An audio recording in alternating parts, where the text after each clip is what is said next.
When we talked with Ruben Malayan in the last episode, he said he doesn't even use the word revolution when he talks about the protests in 2018 that brought Nikol Pashinyan to power. But Mane Gevorgyan definitely does. I believed, and I still believe in the 2018 revolution.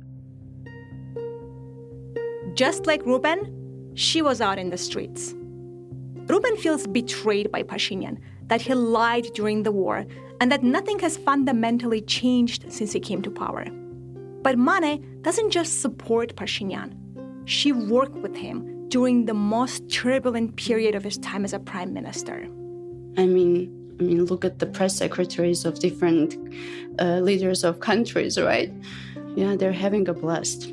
I can never say the same thing about myself. Her story follows all the same beats as Ruben's story, but from her point of view, on the inside of the government.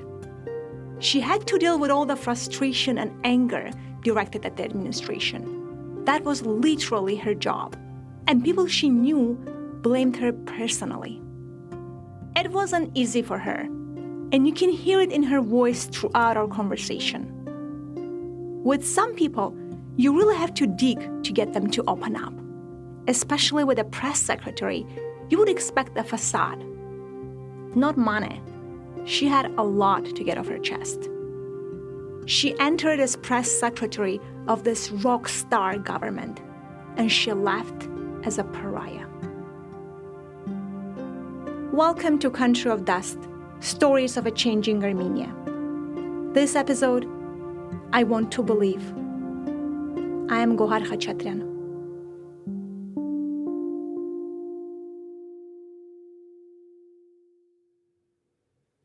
Before the revolution, me and a lot of my friends had this sense that it is not possible to change anything in Armenia. To understand the 2018 Velvet Revolution, you have to understand what life was like before. Mane grew up during that time, here in Yerevan. People who were doing business or people who owned something, they were all living in fear that maybe one day, somebody will knock on their door and say that whatever you're owning, it's mine now. There was little accountability. If you had money and power, you could steal or kill and get away with it, all while driving around in a Mercedes. The same political party had been in power for 20 years. And they rigged everything to make sure they would stay in power. Witnessing that year after year was heartbreaking. Most media organizations were aligned with the government, but Mane worked as a journalist at CivilNet, a new independent news platform. It was an exciting place to be. Even so, her work could feel fruitless sometimes. When you're producing all those articles, uncovering corruption cases, let's say, etc., and then you don't see the outcome of your work, you start questioning whether this important mission has a meaning at the end of the day. In spring of 2018, Serge Sarkisyan was president. He had changed the constitution to make sure that he would stay in power. Nikol Pashinyan was a member of parliament and a former journalist. He announced a protest against Sarkisyan. He would march over 100 kilometers from the city of Gyumri to Yerevan. At first, nobody took him seriously. There are just a handful of people following him. But then, as he marched, it started to gain momentum. Mane felt it. And I wanted to be a part of it. When Pashinyan got to Yerevan, he had a message for the protesters. He had this announcement, and he called people to block streets and bridges. And so what I did, I called my friend. I said, look, you have this rental service. I have to rent a car, and because I'm going to do something crazy tomorrow. But I didn't give him many details because I was afraid that he will tell me no. She picked up the car that morning. I told my sister, look, if you want to get to your work, you better not take the Gevorgyan bridge road to your works because I'm going to block it. And that's what I did. I blocked the bridge. The Gevorgyan Bridge is one of the most important routes into the center of Yerevan. It runs over a gorge that goes right through the middle of the city. If you want to cut off traffic, it's a huge choke point. I left my work. I did not go to work, not even knowing what's going to happen, whether I will get fired or not. Have you ever done anything like that before? Nope. No. Then why were you like, it's time now? I truly believed that this is maybe our last chance. And if I don't do my part, then maybe I will never be able to do it. Meaning the last chance for us to remove and replace the corrupt government. It's how we all felt. I think we were just so sick of the current regime, we would have followed anyone who offered an alternative. But for Mane, she didn't just dislike the old regime. She trusted Nikol Pashinyan. I really believed in him too. Because I saw a very honest person. He showed us that there are no political compromises for him. It wasn't just the young people out in the streets or the tatiks and papiks. It was everyone. We were united. And everyone was being so nice to each other. People who wouldn't normally interact in everyday life. The streets were flooded with chanting, with singing, and with dancing. And some people were even barbecuing horovats. We used to say that it looks like more of a festival than a revolution. I was there too. Initially, I was skeptical. I thought it was stupid, that the movement would never work. But eventually, the pull of this festival revolution was irresistible. Like Mane, I simply stopped showing up to work.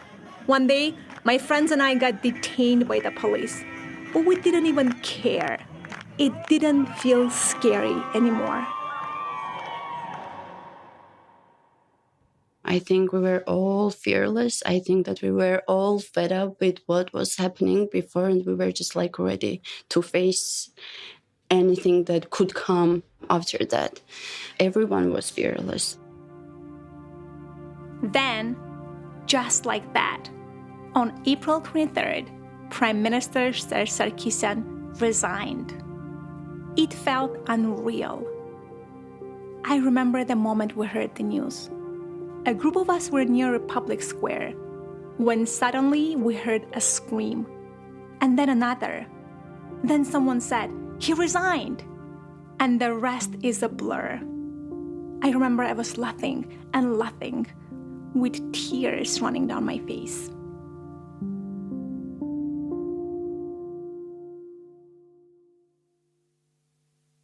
The revolution was a real turning point for Armenia.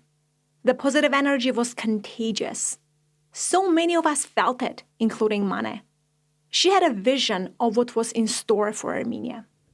Years of prosperity, years of growth, of freedom, and freedom again. For the next 2 years, things were, for the most part, going well for Armenia. Pashinyan became prime minister, the economy was on the rise, anti-corruption policies were enforced. This is not to say that everything was perfect.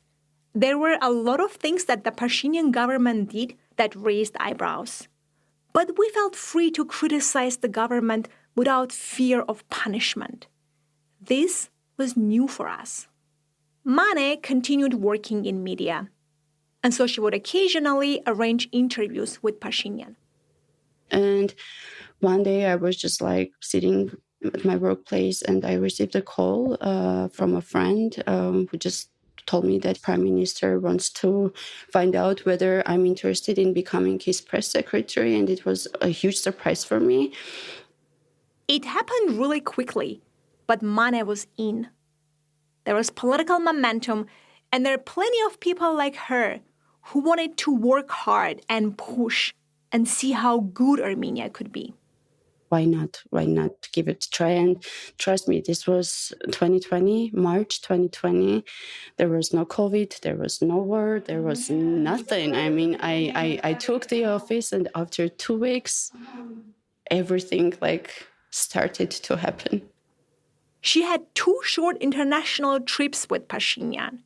Then there were back-to-back crises for her entire time as press secretary. First, it was COVID. There is no script, there is no plan, there is no plan A or plan B. So you have to be always ready, always on the run. That's how it was. It was obviously uncharted territory for every country. But Mane pins the most difficult challenges not on the pandemic itself, but on the opposition trying to use it to tear down the government. And COVID gave them this opportunity to be able to start this chain of criticism towards the government. She felt they were using it as an excuse to plant seeds of dissatisfaction so that the old regime could return to power.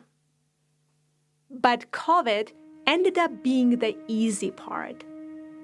On the morning of September 27, 2020, she had a trip planned with the Prime Minister to Gyumri. And then I received a call from a friend of mine who also used to work for the government, and she told me that a war has started. And I was trying to digest what she's saying, because I mean, the first thing that you think about is it's not true, it can't be happening. And then I hang up the phone and I receive a text message from the Prime Minister telling me that I have to be in the office in 5 minutes.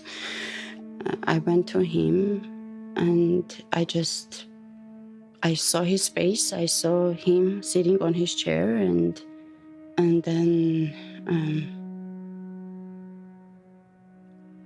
I asked him how many casualties we have. I got the answer, and I realized that this is a war. And after that, it was day and night. The whole time blurs together. She was setting up interviews, writing press releases, and sleeping in her office. She had to do a balancing act with 3 separate audiences: Armenia, the international community, and Azerbaijan. But you also have to understand that you cannot go live and say everything is bad, that we're losing the war, and because you have to keep your people going. It was tough. That one thing I can say. How do you convey the gravity of the situation in order to get the outside world to care, while trying to keep spirits up at home, while also making sure you're not saying anything that Azerbaijan can weaponize? It's an impossible situation. And because we were not united as one nation as we were during maybe the revolution, it started to crack a little bit. Like with COVID, she feels that members of the old regime were trying to use those cracks as a way to get back into power. And the moment the war ended, those cracks broke apart. I remember the night of November 9 very vividly. She was working in the government building. That's where the Prime Minister's office is. In the beginning, I was just watching everything live, people gathering in front of the building. Many citizens were blindsided by the terms of the ceasefire. Armenia lost a lot of land, including historic sites like Hadrut and Shushi. This made some people furious, and they took to the streets and stormed the government building. And I was inside the building when these people stormed.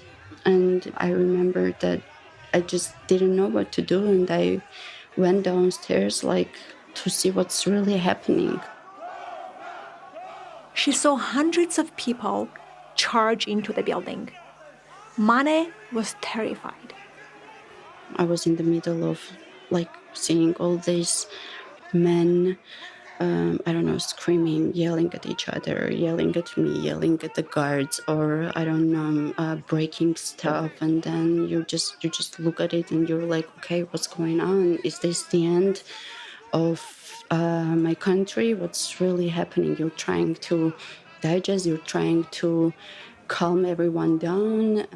The guards helped her escape, and she went to her colleague's apartment, where she watched on TV as the mob attacked the head of parliament. You don't know what to do. You don't know whether you are safe or not. And I remember my sister called me and said, look, our address is being circulated in social media. What we should do? I just told them to stay inside the apartment, that nothing is going to happen. The next day, the protest had calmed down.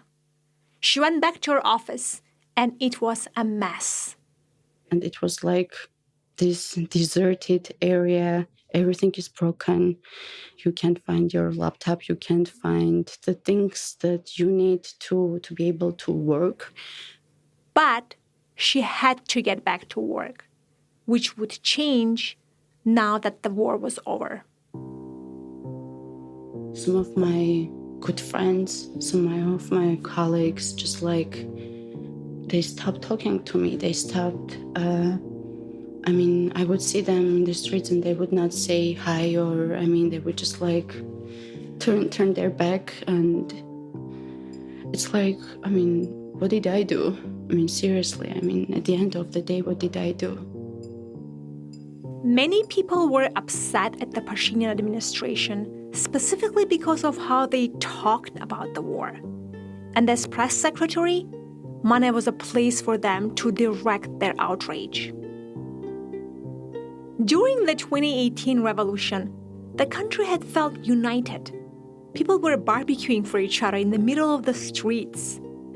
Now, just a few years later, so much had changed. And then what was probably the most difficult period in my experience in public sector was to deal with the parents, the relatives of soldiers who were being kept captive in Azerbaijan, or whose bodies were not found. Mane was spending hours talking with the families of those missing soldiers. Yeah, beg them for patience, literally beg them for patience and for understanding. They would yell at her. Then they would apologize for yelling at her. She would take time and listen to it all and try to sympathize. And she could sympathize. She had lived through her own difficulties that these families could understand. And I've never talked about this, but I think that my own personal experience helped me to sit in front of these people and have conversations with them. I myself, I lost my parents when I was 10 years old. I myself experienced a lot of hardships, and I was able to convince these people, look, I understand your pain, I know your pain, but right now you have to give us time. Her job was being a press secretary, but she took on almost the role of a counselor for some of these families. There's one family she worked with that she can't get out of her head. There were these two brothers who thought that their other brother was being held captive in Azerbaijan. And it's like them becoming members of your own family, right? She used to speak on the phone with them 2 or 3 times a day, giving updates on what the government was doing to find out what happened to him. And I remember the day that I learned that his brother's body was identified. The prime minister had told Mane that he wanted to be the one to tell the family the news. But before Pashinyan could tell them, they called Mane. And I remember his brother called me and asked me if I have any news, and I just didn't know what to say. I knew at that moment that his brother is gone. And I just texted the prime minister. I said, look, please tell him, because I can't. What should I tell him? He wants to know whether I have news from his brother, and this is not something that you can lie about. This is not something that, you cannot. And there is no day that I don't think about this.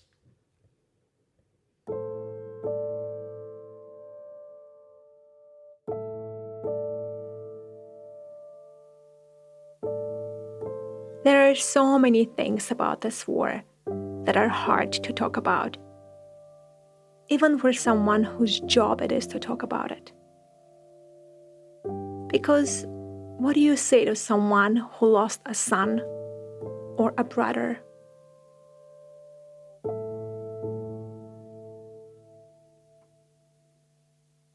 A year after the war, Mane left her position.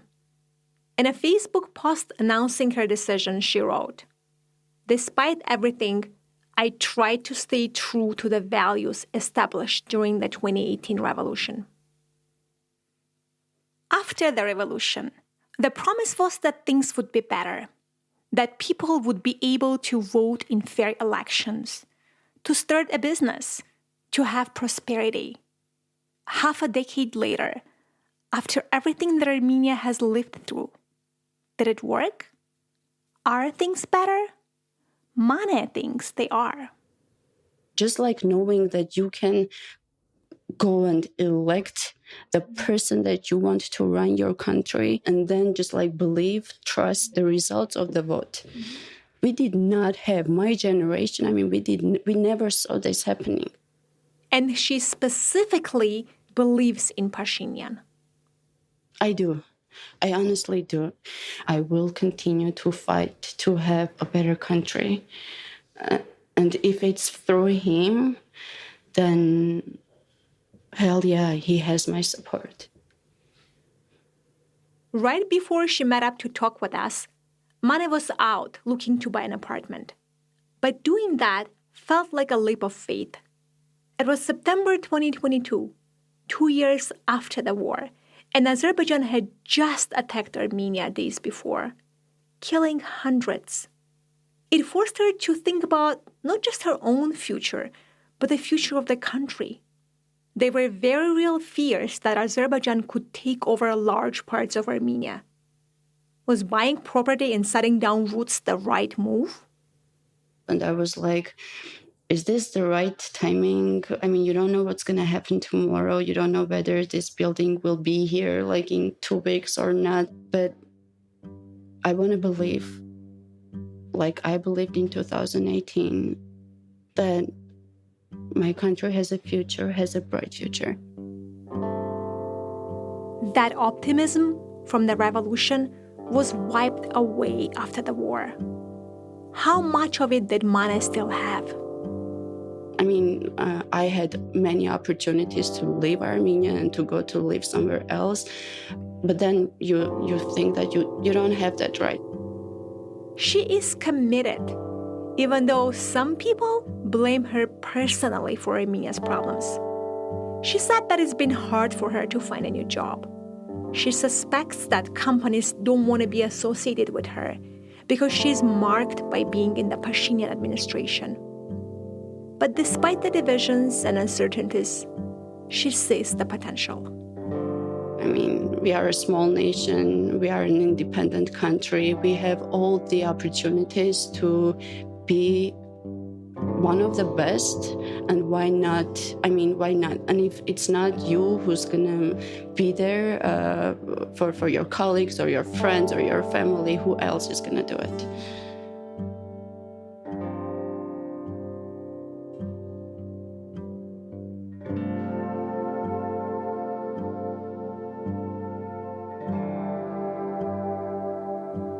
Country of Dust is created and produced by Nairi Abrahamian, Jeremy Damas, and Gohar Khachatryan, with help from Gabriel Gabrielian.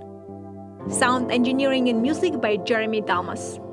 And thanks for the support from the Creative Armenia HBU Fellowship, Impact Hub Yerevan, the Vahe and Lucy Foundation, and the Nexus Center for the Arts. And thank you for listening. The best way to support the show is to spread the word. Tell your siblings, tell your cousins, tell their cousins. Let the people know.